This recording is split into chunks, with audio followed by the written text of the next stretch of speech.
Good afternoon, 100 Women Who Care. The opportunity to present to 100 Women Who Care for Service Dogs Saving Lives is deeply appreciated. It is through the generosity of organizations like yours that nonprofits succeed.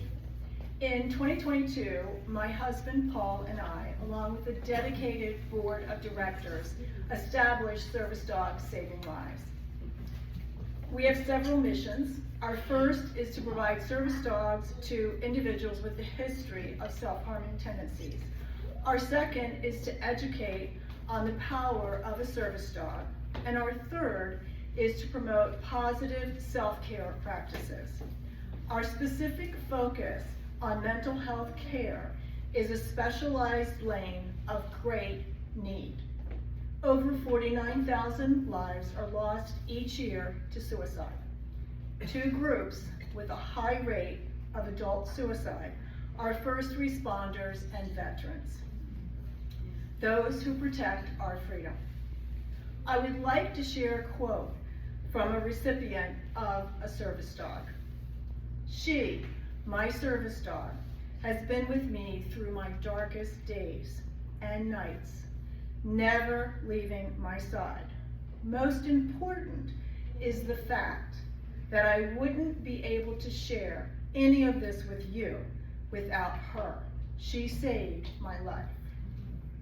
Both veterans and first responders play a crucial role in protecting our freedom and ensuring our safety.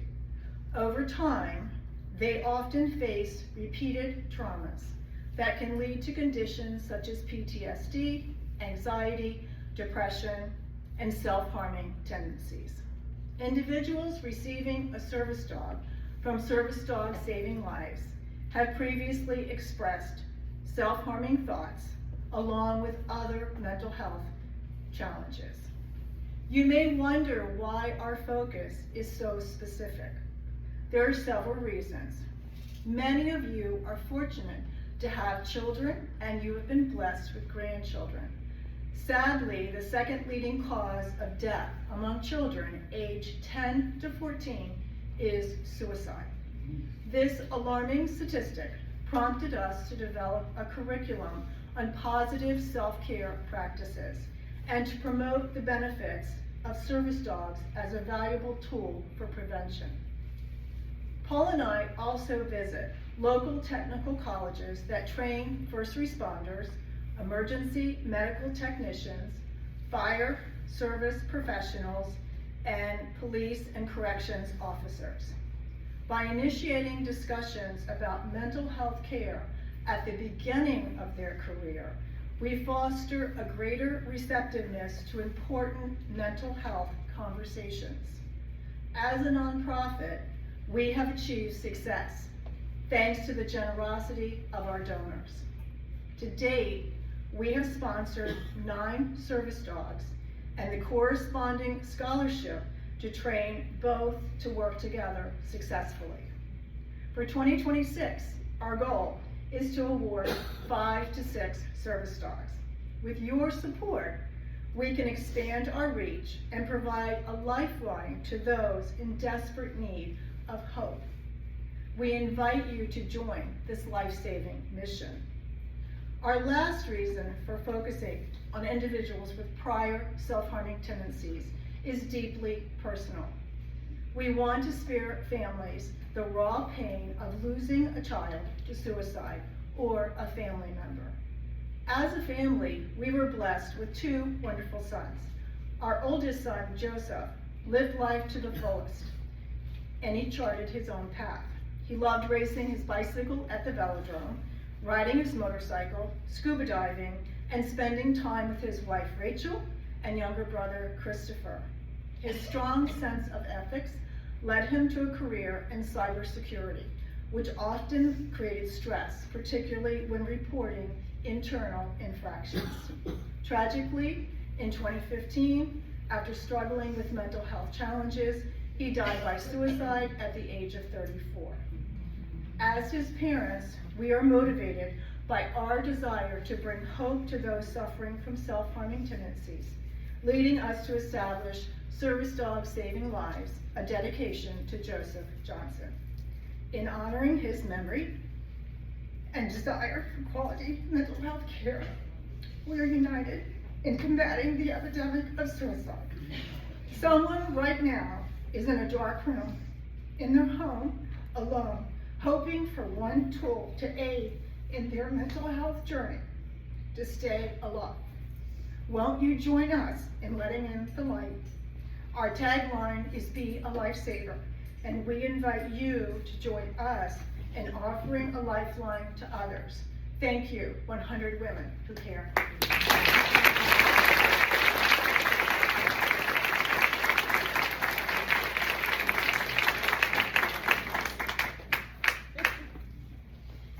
Any questions? Yes. If we were to give you this donation, how, you planned on 5 dogs for 2006, how would that expand?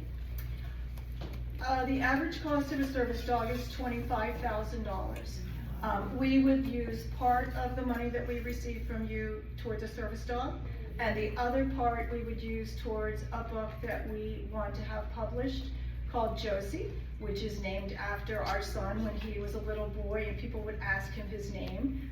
He would say that his name was Josie. And so I've written a book about, a children's book about service dogs, and one of our missions is education, and we want to have librarians read that to young children, and we plan to have individuals go in and read that book to small classrooms. The book will be geared towards kindergarten through 3rd grade. So we would use that money. We're in the process of negotiating a contract with an illustrator from one of the local colleges who is going to do all our illustrations for us. Yes? Is it a specific type of dog, and how do you match them up? We have 2 partners that we work with. We do not breed the dogs or raise the dogs. We have 2 partners that are ADI certified, which is Assistance Dogs International, which is the highest certification for a service dog.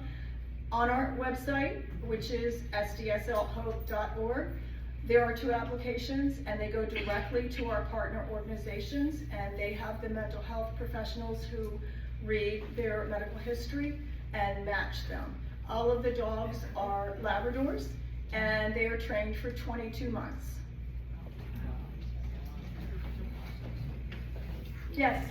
Are the recipients all across the whole country? I mean, how do you find the connection?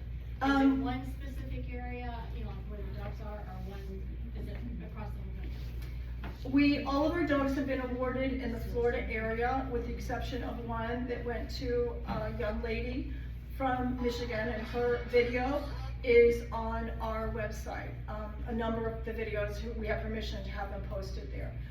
But she was a young, she was 30 years in the military, and she never was able to leave her home. When she returned to the US, she and the dog has allowed her now the freedom, the independence to be able to leave her home. Yes? It's your the service dogs that you accept now, are you planning to keep them in the Florida area, basically? Yes, both of our partners, one is located in Wamama, Florida, and the other one is located in Palmetto, Florida. Yes? How are you primarily funded now? Donations. We have people who give us $10. We just received a $10 donation. We were at Ford's Garage for a Dine and Donate, and one of the individuals there donated $10 to us, and every donation that we receive helps us reach our goal. So we're funded entirely by donations. We have received donations from individuals who have giving funds, their donor advised funds, but we have no government grants. It's all individual donations. Yes? Have you heard of Let's Buddy Up? I have. Yes. Are you okay? Yes, That's thank a you. great place for you to go. Yeah, thanks for sharing. Any other questions? Yes, so sorry, in the back. There's 2. Yeah, I'm just curious, I'm familiar with this type of a dog situation, and because they need veterinarian help, they usually have special food, and a lot of times they may need a bit more training, continue. Do you follow through with that? our partners follow through with that. The training is ongoing. They do checks, they check in with each of our recipients, and our one partner does provide veterinary care, the other one does not. They have some assistance they provide, but they do not. One partner provides food, the other one does not.